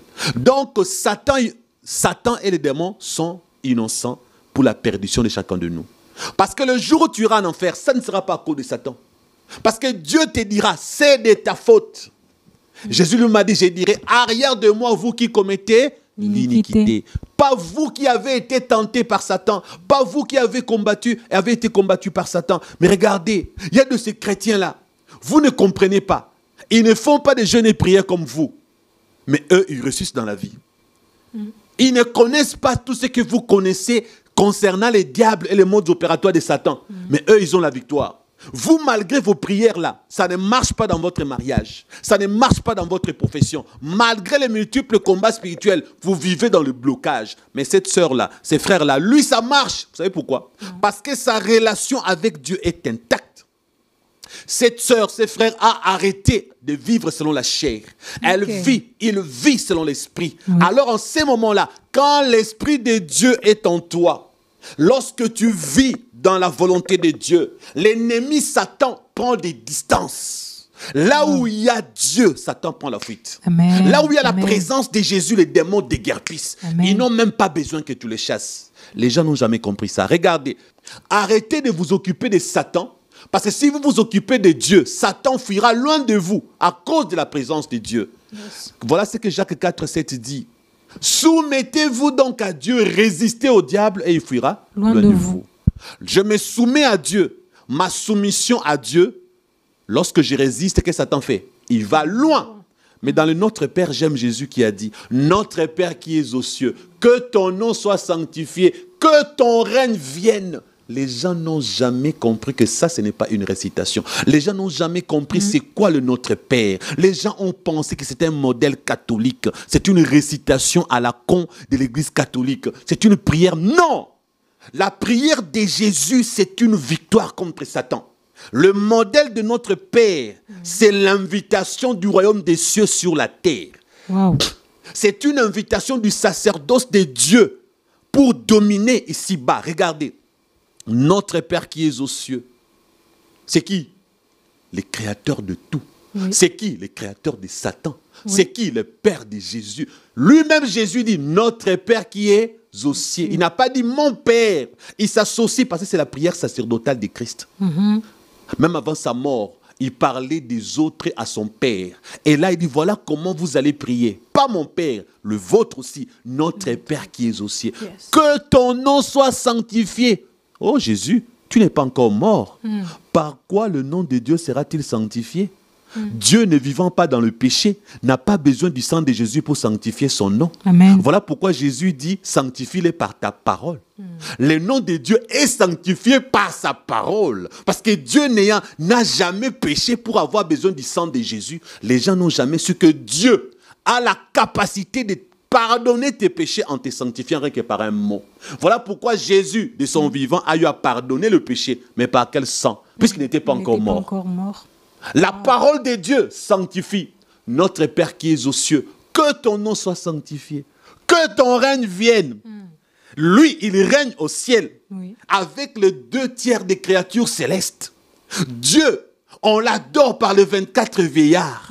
Dieu, les séraphins, les chérubins, les archanges, tous les êtres célestes sont là en train de régner avec Dieu. Ils sont dans la gloire avec Dieu. Et Jésus dit que ton règne vienne. Où? Ici, bas sur la terre. Où? Paul a dit, ce n'est plus moi qui vis, c'est Christ qui vit en moi. Parce que le règne là dont parle Jésus, c'est ce règne-là. Lorsque Dieu descend en toi par son Fils, le règne de Dieu habite en toi. Le royaume des cieux est en toi. Comment Satan va venir dans le royaume de Dieu alors qu'il a été chassé? Comment Satan viendra là où Dieu est en train de régner avec ses anges en toi? Comment il va s'approcher de toi? Il ne va même pas oser. Tu n'as pas besoin de jeûnes et prières de 40 jours. Tu n'as pas besoin de connaître le mode opératoire de Satan de façon exagérée. Tu n'as pas besoin de livrer bataille en sautant, en criant. Le règne de Dieu en toi, ce n'est plus moi qui vis, c'est Christ qui vit en moi, a dit l'apôtre Paul. Lorsqu'il règne en toi, les diables et les démons déguerpissent. Amen. Vous voyez ça? Oui. Notre Père qui es aux cieux, que ton nom soit sanctifié, que ton règne vienne. Et c'est pas fini. Que ta volonté soit faite sur la terre comme. Pourquoi? comme tu es descendu, comme tu règnes à moi, comme Paul a dit et Pierre, je vais vivre selon l'esprit. Je mettrai ta parole en pratique. Que ta volonté règne dans ma vie. Je t'obéis. Désormais, je vis et je marche selon l'esprit. Voilà pourquoi. Que ta volonté soit faite. Alléluia. Amen. Un enfant de Dieu vit dans la volonté de Dieu. Yes. Parce que le règne de Dieu est en lui par Jésus. La volonté de Dieu est appliquée par son comportement, par son attitude. C'est ça la victoire sur Satan. L'innocent Satan, en ces moments-là, devient l'unique coupable lorsqu'il ose te toucher. Alors Dieu dira à Satan, il est innocent parce qu'il vit selon ma parole. Maintenant, ça change. Désormais, toi, Satan, tu ne le toucheras pas. Son travail, ça va marcher. Ses études, ça va aller de l'avant. Tout ce que mon enfant fait, ça va marcher. Et Jésus lui-même va botter l'arrière-train de Satan. Sans pour autant que tu ne bouges les petits doigts. Il y en a qui pensent que la victoire passe par des jeûnes. La victoire passe par des nuits blanches. Frères et sœurs, la présence de Dieu dans ta vie, c'est la victoire sur Satan. Amen. Et regardez, il y a des chrétiens, ils ne combattent pas comme vous. Ils ne font pas de jeu, mais ils sont là, ça marche dans leur vie. Yes. Ils n'ont pas sacrifié papa et maman. Ils n'ont tué personne. Dans leur vie, ça marche. Ils ont de vrais boulots. Ils ont des maisons et ils sont chrétiens. Oui. Et ils servent Dieu. Alors les jaloux commencent à dire, ah, leur argent là, c'est, moi je pense que c'est l'argent de Satan. Non! Les secrets du succès, c'est la relation avec Dieu. Les secrets du succès, c'est vivre pleinement avec son Créateur. Que ton règne vienne, que ta volonté soit faite sur la terre comme au ciel. Et quand Jésus ajoute, donne-nous du notre pain quotidien. Pourquoi? Puisque tu règnes en moi, puisque ta volonté est faite sur la terre comme au ciel, le pain quotidien, David a dit, j'ai été jeune, j'ai grandi, j'ai vieilli, je n'ai point vu les justes abandonnés, ni sa postérité. Mendiant son pain. Quand tu manques à manger, je ne veux pas blesser les gens, mais il faut commencer à trouver anormal d'être un vrai chrétien, de dire, hier, je n'ai pas mangé, sauf si Dieu l'a permis pour une raison. Un chrétien doit refuser la pauvreté. Jésus n'était pas pauvre. Jésus était pauvre. Non, il avait suffisamment l'argent dans la bourse. Il doit refuser de mendier son pain. Donc, un vrai chrétien ne mendie pas son pain. S'il n'y avait rien dans la caisse de Jésus, Judas, il volait quoi? Vous avez compris maintenant? Ouais. Un voleur, pour bien voler, il faut qu'il y en ait beaucoup un peu. Non, il faut qu'il y en ait beaucoup. Parce que s'il n'y avait que $30, dès que Judas aurait pris, tout le monde saura. Mais oui. Et il y en avait beaucoup. C'est dans des entreprises où il y a beaucoup qu'on apprend. Vous savez quoi? Le caissier a volé 10 millions. Le comptable a volé $30 000. Parce qu'il y en a beaucoup. Et ça ne se découvre pas le même jour. Hein. Non, jamais. Des années après. Généralement. Parce qu'il y en a beaucoup. Ouais. Jésus avait une bourse. Il y avait une caisse. Il n'était pas pauvre. Et même quand la Bible dit, il s'est appauvri pour nous enrichir. C'est quelqu'un qui est riche qui dit, je m'appauvris. À vrai dire, la petite richesse là que Jésus avait, qui n'était pas petit là, cette richesse amoindrie là, c'était déjà beaucoup pour les humains. Oui. Cela veut dire seulement qu'il pouvait, dans sa divinité, il pouvait avoir plus que ça, mais il a dit non. Je préfère m'appauvrir devant les humains, pour les enrichir, eux, de toutes les bénédictions spirituelles et matérielles. Amen. L'évangile de la prospérité n'est pas un évangile satanique. Ça dépend de qui l'a prêché et comment il l'a prêché. Ah bon? Donc ceux qui pensent que l'évangile de la prospérité est un évangile de Satan, c'est faux. C'est faux, regardez. Dans mon ministère, j'ai des gens qui sont bénis financièrement, voilà pourquoi ils me bénissent. Mais si ces gens-là n'étaient pas bénis financièrement, comment moi je serais béni? Ah oui. Regardez moi-même, toi et moi, avec l'argent de Canal+, nous avons financé ces ministères. Oui. Et si on n'avait pas cet argent de Canal+, comment on allait financer notre propre ministère? L'œuvre de Dieu a besoin d'argent pour aller de l'avant. Oui. Alors, sans la bénédiction matérielle, comment va-t-on prêcher Jésus? Il faut acheter des micros qui coûtent cher, de bonne qualité. Il faut acheter des caméras. Il faut voyager. Donc, l'argent, on en a besoin pour servir Dieu. Oui. Alors, si vous dites que la prospérité, c'est un évangile de Satan, donc vous voulez que nous demeurions dans la médiocrité, l'évangile ne sera pas prêché. Exactement. Ce n'est pas la faute de Satan si tu es pauvre. Si toi, ça ne marche pas, il y a des gens qui ont négligé les études. Peut-être c'est par les études que tu vas avoir un bon emploi. Oui. Il y en a qui ont négligé même les relations. Et puis il y en a qui ont mal étudié le temps. Le temps, oui, le temps. Ils n'ont pas utilisé le temps à bon escient. Les temps. Ça les a coûté cher. Ça leur a coûté cher. Voilà. Même la Coupe du Monde de football, c'est chaque 4 ans. Lorsque tu rates la Coupe du Monde, par exemple, de 2018 en 2018, tu ne suivras cette coupe que 4 ans après. Et oui. Est-ce que tu vivras jusqu'à 4 ans après? On ne sait pas. Lorsque ta saison était 2010, Dieu dit, bon, ta prochaine saison, c'est en 2050. 40 ans après, tu auras 90 ans. Voilà pourquoi il y a eu des gens qui ont été bénis au soir de leur vie. Oui. Et ils n'ont pas bénéficié de cette bénédiction. Oui, parce tu en as connu même au Congo. Oui, vous n'avez plus la force physique qu'il fallait pour vraiment bénéficier de cela à temps plein. Voilà. D'ailleurs, lisons dans la Bible, dans Jérémie 17, 9. Non, lisons dans 1 Chronique 12, 32. Laissez-moi. Si je trouve avant vous, je lis. D'accord. 1 Chronique 12, 32.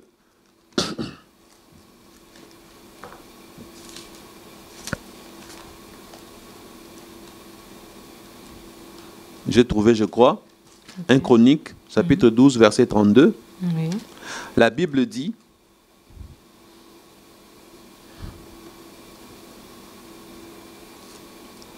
des fils d'Issachar, ayant l'intelligence des temps pour savoir ce que devait faire Israël. Dans d'autres versions, il est dit, chez toi, pas encore trouvé, les fils d'Issachar ayant l'intelligence des saisons pour savoir ce que devait faire Israël. Toute une nation avait les yeux fixés sur le fils d'Issachar. Parce qu'eux, ils avaient l'intelligence des saisons. L'intelligence des temps. Même la Bible dit, Dieu est un Dieu des temps et des circonstances. Ouais, okay. Pour te bénir. Et des circonstances. Voilà. Pour te bénir. Même Dieu a besoin et du temps et des circonstances. Il y a des gens qui ont envie de mourir aujourd'hui parce qu'ils sont pressés. Il y a des gens qui volent parce qu'ils sont pressés. Ils ne veulent pas attendre. Si tu n'as pas l'intelligence des saisons, demande à Dieu. Il y a des gens aussi qui ont raté leur temps. Il était temps pour toi de te marier l'année passée. Non, il n'a pas l'argent. Moi, j'attends les riches. Il ne viendra jamais. Tu as raté ton temps. L'intelligence des temps. Le fils d'Issachar. Quel est le temps de ta visitation? Quand tu découvres, vous savez, regardez. J'ai une cousine que vous connaissez.